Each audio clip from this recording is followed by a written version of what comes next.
So today let us see limitations of superposition theorem. Now we are at the end of superposition theorem. Till now we have seen 2 to 3 videos related to superposition theorem concept and its related some examples also. So in this we are going to see, is there any limitations related to superposition theorem?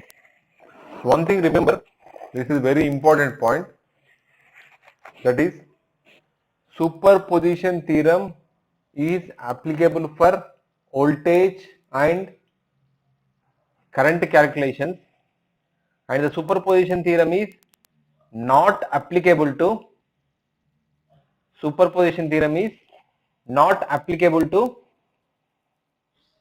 power.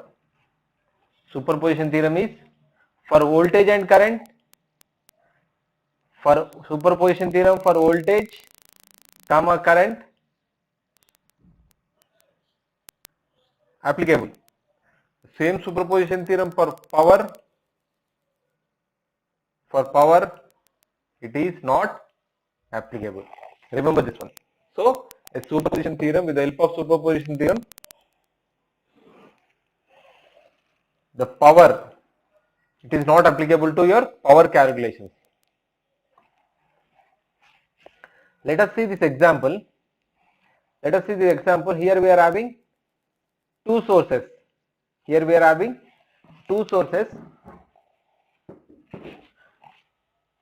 I want to find power. Let us consider this is your V1 and this is your V2.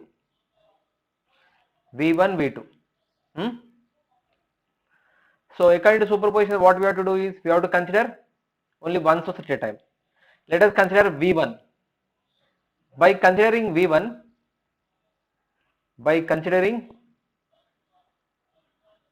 V1, so this is the circuit. So in step 1, let us apply superposition theorem here. Step 1. Let us consider this is your V1 and this is your V2. Let us consider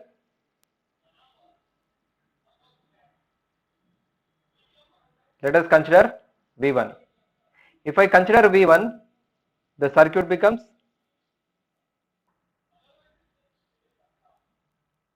like this, and the V2 is short circuited. This is your 12 ohm and this is your plus or minus 12 volts. And what will be the current flowing? The current flowing in the circuit is I. So I is equal to total voltage is 12, total resistance is 12. So 12 by 12 is 1 amp. So the current flowing in this one is 1 amp.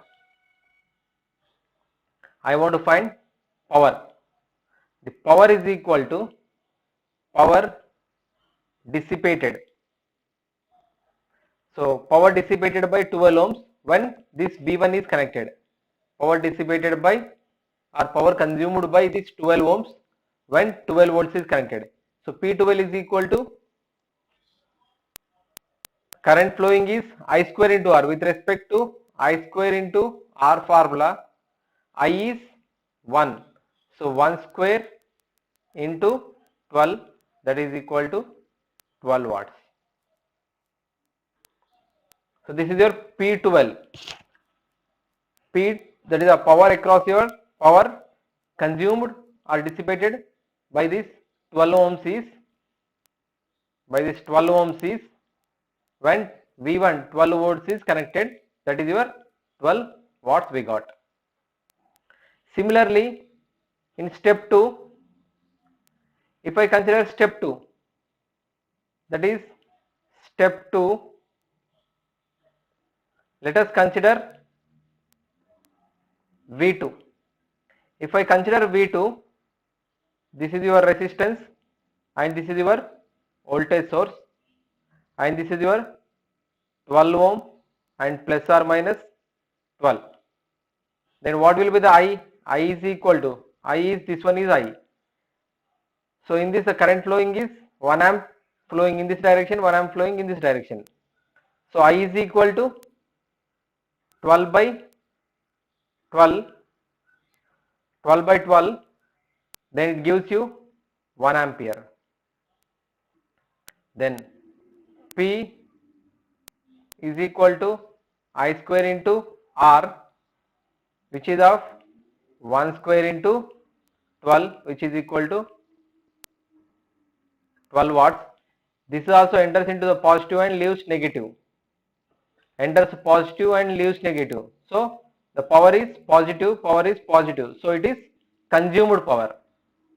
It is, so using superposition theorem, power consumed by individual sources are PW1 is equal to, this is your due to 12 volt sources itself, that is V1. With respect to this V1,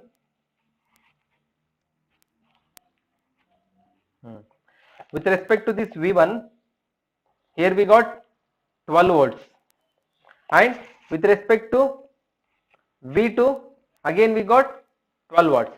The total power consumed is, the total power consumed by the 12 ohms we got is, according to superposition theorem, we have to add the consumptions.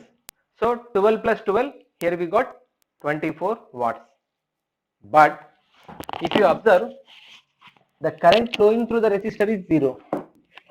The current, if you observe this circuit carefully, the current flowing through the circuit is, that is the resistor is 0.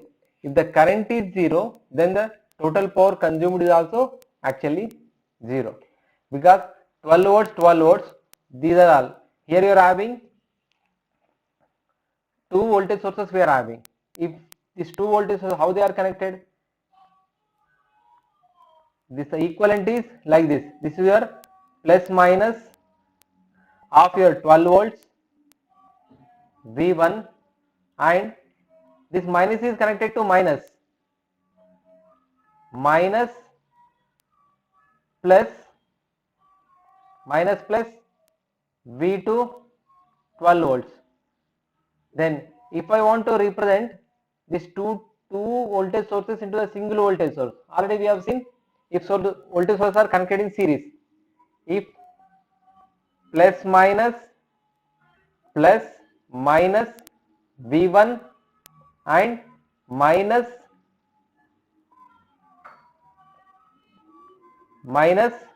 plus V2, then what will be the equivalent if I want to represent this into a single voltage source?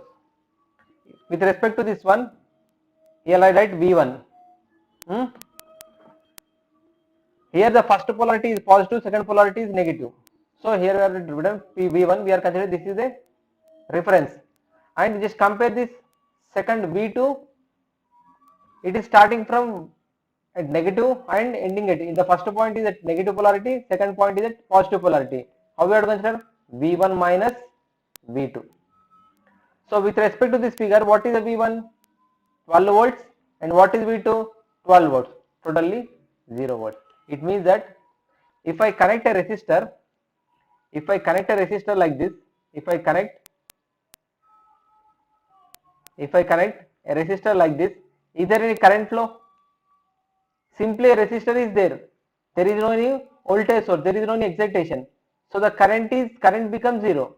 If the current is 0, the power consumed becomes P is equal to I square into R, 0 square into R, that is 0. But by applying superposition theorem for power, you are getting 24 watt, but with analysis you are getting 0 watts. So with this we can conclude that the superposition theorem is not applicable for power calculations. Superposition theorem cannot be applied for a circuit with non-linear elements. Already we have stated that superposition theorem is applicable for only for linear elements, and it is not applicable for non-linear elements, for diodes and for transistors. The characteristics for diode are like this. If you consider for resistor, this is for your resistor. So the superposition theorem cannot be applied for diodes and for transistors. In order to calculate load current or voltage for several choices of load resistance, one needs to solve for every voltage and current source in the network for several times. With a simple circuit, this is fairly easy, but in large circuit with many sources, this method becomes painful experience. So, what do you mean by this statement? What do you mean by this statement? We'll see that one. So, what the second statement is telling? So, in order to calculate load current or voltages for several choices, what do you mean by several choices? So, if I apply for several choices, according to statement 2 is telling that it is very painful. For example, if you consider one circuit, so this is one circuit plus or minus V1, and here you are having one resistor, here you are having one more resistor, and if I have a current source, if I have a voltage source, and if I have a resistor here. So for this, if I want to find, like if I have a one more resistor here, so this is like some complex circuit. I want to find current. I want to find current through this resistor. I want to find current through this resistor by using superposition theorem. By using superposition theorem. By using superposition theorem. What do you have to do? We have to consider V1 first, and we need to open this current source, and we need to short this voltage source in the step 1. In the step 2, we have to consider this current source, and we have to start with these two voltage sources. Step 2. In step 3, we have to consider this voltage source, and we have to open this current source, and we have to short this voltage source. Like this, we have to follow 3 steps. In 3 steps, you will get some results. We have to add that results, you will get a current source. And the next step, what I will do is, I will change this current, this load with another resistor. If I change this load with another resistor, if I consider initially 2 ohms, if I consider 10 ohms, again I need to follow first step, second step, third step, and I need to add results. If I replace this 2 and 10 volts with some 40 volts, that is nothing but if I replace the loads, for each replacing I need to follow step 1, step 2, step 3. I need to follow all steps. So this becomes very tedious process when the circuit becomes complex. This point only explained in step 2. So in step 2 they are telling that this is in order to calculate load current or voltage for several choice of load resistances, one needs to solve for every voltage or current source in the network for several times. With a simple circuit, this is fairly easy, but in large circuit with many sources, if I have 10 sources, it means that for every choice of your load, you have to repeat the same steps. You have to repeat the same steps for n number of times. You have to repeat the same steps for n number of times, which becomes very time taking process, and which is a very tedious process. So what is the alternative? What is the alternative? If I have in any application, if I want to have choice of loads, if I want to have a several choices for load, if I want to go for several choices for loads, but I need to do the process only one time, not like for superposition theorem for every choice starting from first point. I don't want that procedure. Like for several choices, I need to start only to that respective load only, not every time from the first point. Only I need to do the process only for one time, and I need to, by using that results, I have to find the response across the load. So is there any alternative for this situation? Is there any alternative? Yes, we have an alternative solution, that is Thevenin's or Norton's equivalent circuit. So with the help of Thevenin's theorem or Norton's theorem, this painfulness is eliminated. this painful experience is eliminated with the help of Thevenin's or Norton's theorem. Thevenin's and Norton's equivalent with mesh and nodal analysis is better choice in this case. So what is the need to go for Thevenin's or Norton's theorem? Got my point? If in order to calculate load current or voltages for several choices, we need to go for, instead of going for superposition theorem, the better way is go for Thevenin's or Norton's theorem.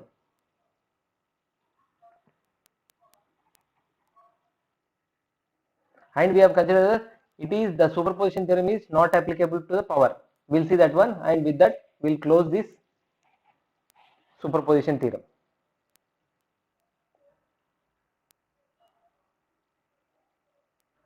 So why it is not applicable for superposition, like why it is not applicable for power? For example, let us consider this circuit. The voltage source is V and the current flowing through this R is I. Example 1. When current I1 is flowing through the resistor, then power becomes, when I1 is flowing through the resistor, P1 is equal to I1 square into R. When I2 is flowing through the circuit, then I2 square into R. It means that if I consider this is a circuit, and here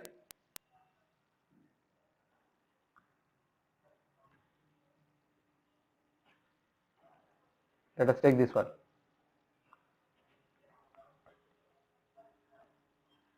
So let us take, so this is one circuit, the current flowing is I1 and the power is equal to P is equal to I1 square into R. And second example, if I consider I2 current is flowing,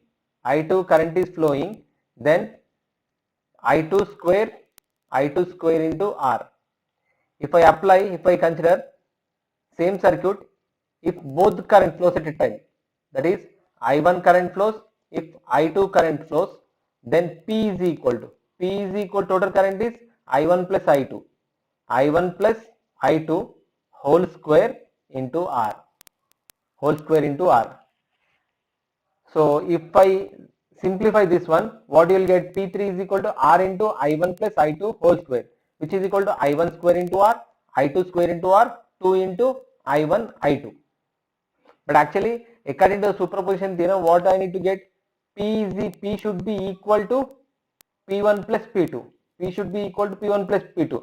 But what you are getting this P you are getting it as a you are getting I1 square into R plus I2 square into R plus 2 R into I1 I2, which is not equal to I1 square into R plus I2 square into R. So this is the, because of this, it is not supposing your additive property. What additive property tells? P is equal to P1 plus P2 or V is equal to V1 plus V2. If V equal to V1 plus V2, the source total response is equal to sum of individual responses. But here the total power, here by considering the total two currents at the same time, the obtained power is not equal to the sum of the individual powers by considering single current at a time. So from this, P is not equal to P1 plus P2. So that's why the superposition theorem is not applicable to power calculations. So with this, the superposition theorem is completed. We are going to see the Thevenin's and Norton's theorem. Already we have, why we are going for Thevenin's theorem and Norton's theorem, we have explained in this superposition theorem only. Thank you.